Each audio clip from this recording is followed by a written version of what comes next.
आज के इस वीडियो में हम लोग आंसर करने जा रहे हैं एक बहुत ही इंपॉर्टेंट क्वेश्चन कि क्या मुझे एक एलएलएम की डिग्री लेने से लिटिगेशन में हेल्प मिलेगी या फिर नहीं।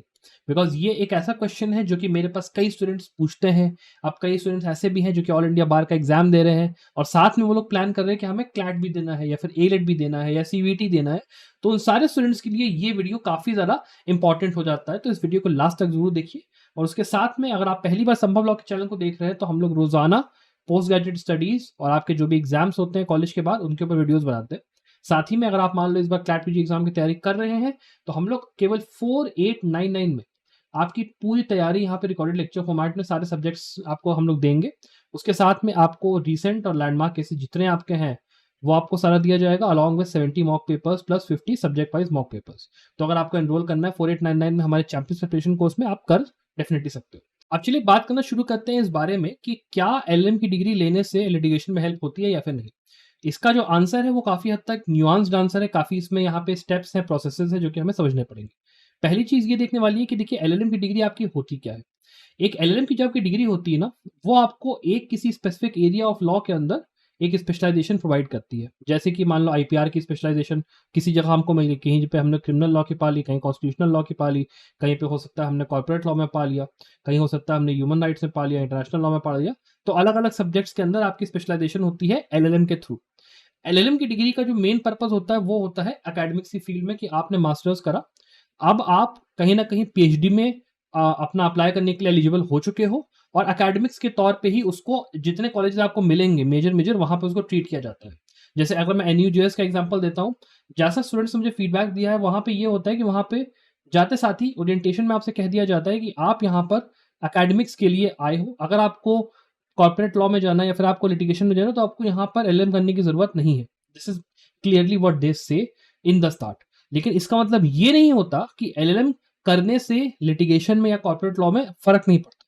अभी हम लोग यहाँ पे बात कर रहे हैं लिटिगेशन के पॉइंट ऑफ व्यू से, तो देखिए खास करके अगर आप बात करते हो आईपीआर में तो बहुत फर्क पड़ता है। बिकॉज आईपीआर का जो लिटिगेशन होता है ना उसके अंदर समझ लीजिए पैटेंट का मान लीजिए क्लेम आया, उसके लेके वहां पे केस चल रहा है। मान लो किसी के जो फाइलिंग होती है कि आपका पेटेंट फाइल होना है या फिर आपका कॉपीराइट वो होना है, ये होना है, वो होना है, जितना भी लिटिगेशन का जितना भी वो चीज होती है एज अ पैटेंट या फिर एज अ कॉपीराइट या फिर एज अ ट्रेडमार्क या फिर किसी भी तरीके के लॉयर, आपको आईपीआर के अंदर एलएलएम की स्पेशलाइजेशन होने से काफी एक बेनिफिट मिलता है नॉलेज का और साथ में एक्सपोजर का। बिकॉज जैसे अगर आपके अच्छे कॉलेज जो आईपीआर के हैं, खास करके जैसे मान लीजिए आईआईटी खड़गपुर हो गया या फिर एनएलयूज में टॉप एनएलयूज जो आपके होते हैं, एनएलयू भोपाल हो गया, एनएलयू जोधपुर हो गया, यहाँ का आईपीआर बहुत बढ़िया है जहां पे आपको प्रैक्टिकल एक्सपीरियंस मिलता है in the field of IPR की चीजें कैसे वर्क करती हैं। बिकॉज स्कूल में कॉलेज में जब हम लोग पढ़ते हैं ना आईपीआर, हमें उतना अच्छे से उसको पढ़ाया नहीं जाता बिकॉज वो एक ऐसा सब्जेक्ट होता है जिसपे कि बस आपको एक मतलब छोटा सा एकदम ब्रीफ दे दिया जाता है कि व्हाट इज आईपीआर,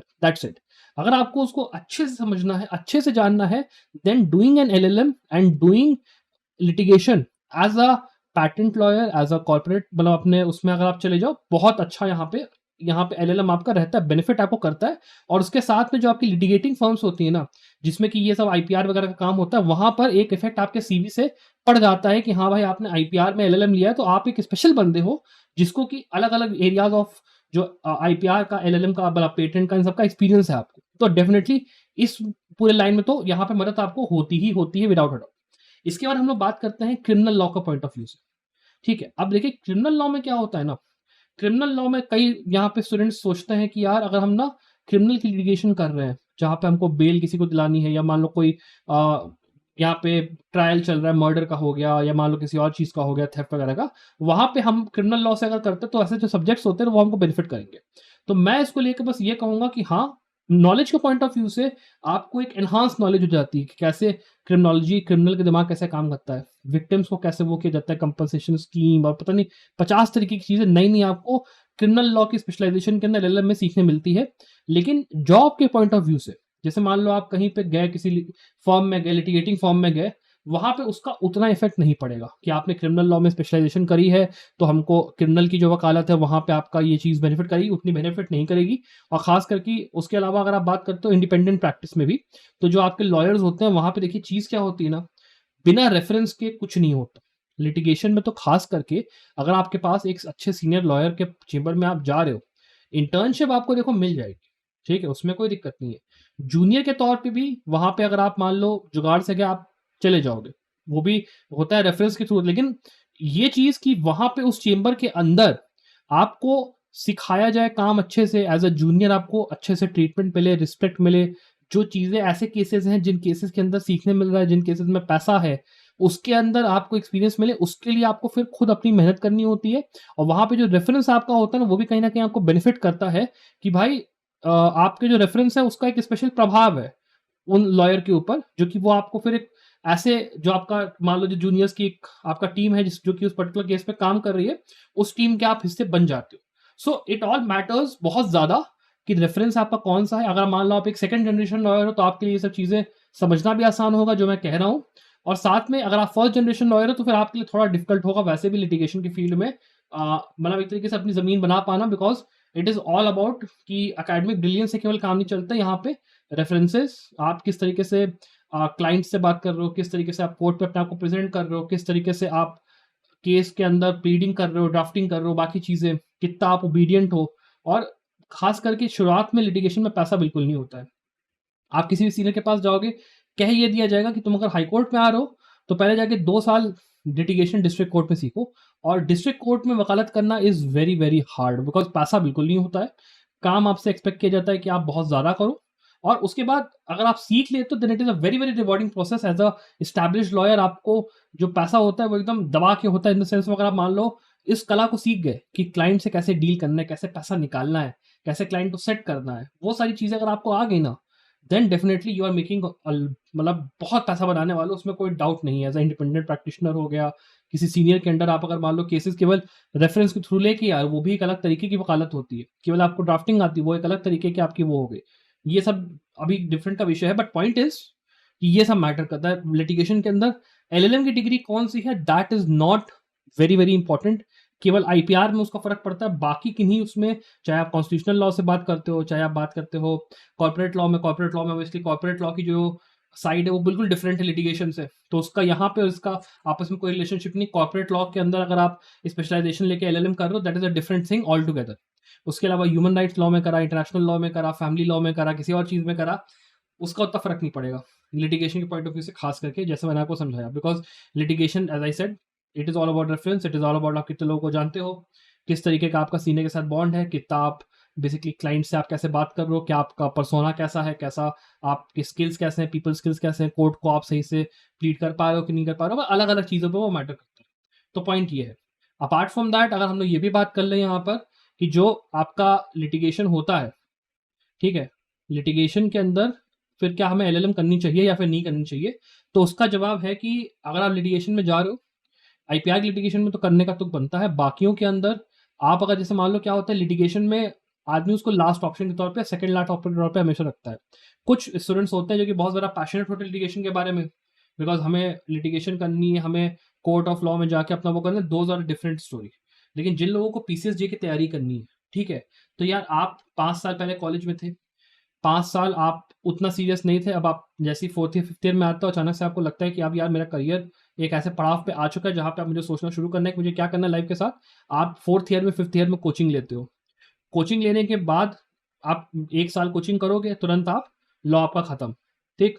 जैसे ही लॉ खत्म होता है, तुरंत पेरेंट्स का दबाव आता है कि यार तू कर क्या रहा है? घर पे क्यों बैठा है? या तो तू कोर्ट जा, या तो तू कॉर्पोरेट लॉ के लिए मतलब कोई नौकरी-वोकरी ढूँढ, या तू कुछ कर। घर पे बैठ के फ्री की रोटी मत तोड़। वहाँ पर एलएलएम एक ऐसा ऑप्शन होता है कि आपको 1 से लेके 2 साल की आराम से ये हो जाता है कि भैया देखो, मैं अभी मास्टर्स की डिग्री ले रहा हूँ। मास्टर्स की जो मेरी डिग्री है, वो मुझे को एकेडमिक्स के अंदर एक अच्छा मेरे को एवेन्यू खोल के देती है। अपार्ट फ्रॉम दैट ऑल्सो अगर मान लो मैंने कॉर्पोरेट लॉ से अपना अपना लिटिगेशन क अपना सॉरी एलएलएम का परस्यू कर रहा हूँ, उसका भी मेरे को एक इफ़ेक्ट पड़ता है कि कॉर्पोरेट लॉ में मेरे को एक अच्छा प्लेटफ़ॉर्म बनेगा। मान लो क्लैट के किसी अच्छे कॉलेज से मैंने करा, वहाँ पे मेरे को बढ़िया एकदम तरीका है कि हाँ, मेरे को सीवी इंक्रीज़ हो गई, मैं अपना कहीं न कहीं जॉब ढूँढ लूँगा। As a law officer, in house council कुछ ना कुछ मेरे को मिल ही जाएगा। मान लो टॉप लॉ फर्म में भी नहीं मिला, जॉब तो मेरी लगी जाएगी, कुछ ना कुछ 19-20 करके। लिटिगेशन में वो चीज़ फिर लास्ट में आती है कि आप जुडिशरी की तैयारी जैसे कर रहे हो, तो वो एक आपने यहाँ पे बताया चीज़ घर वालों को वैसे करा। अब इसके बाद जब जुडिशरी की तैयारी आप करो तो 1-2 साल आपको मिले। आपने मान लो दिल्ली यूनिवर्सिटी से, आप वहाँ बनारस हिंदू यूनिवर्सिटी से कर रहे हो, वहाँ पे स्पेशलाइज़ेशन का खेल होता नहीं है। वहाँ पे सीधे ऑनर्स होते हैं। आप क्रिमिनल लॉ में ऑनर्स कर लो, आप कॉन्स्टिट्यूशनल लॉ में ऑनर्स कर लो, वो आपके ऊपर है। That is a different matter, वो चीज़ है, बट वो लिटिगेशन में उतना हेल्प नहीं करेगा। जुडिशरी की तैयारी के लिए आपको एक बफर जो पीरियड होता है ना, वो मिल जाएगा कि आप बैक टू बैक किए जा रहे हो, मतलब आप अपना अटेम्प्ट दे रहे हो, कभी यूपी का, कभी बिहार का, कहीं कहीं कहीं का आपने अपना एग्जाम दिया पीसीएसजे का, नहीं निकला, उसके बाद दिमाग में आता है कि हाँ अब हमें लिटिगेशन में जाना है। तो इंसान फिर लिटिगेशन में धीमे धीमे करके उतरता है, एक अच्छा सीनियर पकड़ता है, सीनियर पकड़ने के बाद उसके साथ लगता है, अपना 4-5 साल सीखता है, फिर धीरे धीरे करके खुद की ब्रीफ उठाना शुरू करता है, वहां से ग्रो करते करते करते करते 5-6 साल 7 साल में अपना बढ़िया वकालत जमा लेता है। That is the process how it works. तो एलएलएम करना ना करना, that does not matter litigation में इतना, सिंपल सी बात है। आप अगर जुडिशरी की तैयारी के पॉइंट ऑफ व्यू से आ रहे हो तो लिटिगेशन आपको एक अच्छा रीजन देता है, सॉरी, आपका एलएलएम एक अच्छा रीजन देता है कि क्यों मेरे को अभी टाइम लगेगा, ठीक है। और उसके बाद अगर लिटिगेशन में आप जाते हो तो फिर एलएलएम आपने करा है, जुडिशरी आपका मान लो अभी नहीं निकल रहा, तो आप लिटिगेशन में ऑब्वियस बात है जाओगे, बिकॉज आप बैकअप अपना क्रिएट करते हो। तो या तो लिटिगेशन में या फिर मान लो किसी और फील्ड ऑफ लॉ में, वो आपके ऊपर है। तो ये बेसिकली फंडामेंटल जो क्रक्स था वो मैंने आपको एक्सप्लेन करा है। अपार्ट फ्रॉम दैट, अगर आपको मान लो ऑल इंडिया बार से जुड़ा हुआ या फिर क्लैट पीजी से जुड़ा हुआ कोई और वीडियो या ऐसा कोई टॉपिक पे चाहिए, आप मुझे कमेंट्स नीचे बताइए, मैं कोशिश करूंगा वीडियो बनाने का। Apart from that, I wish you the very very best of luck for your future success.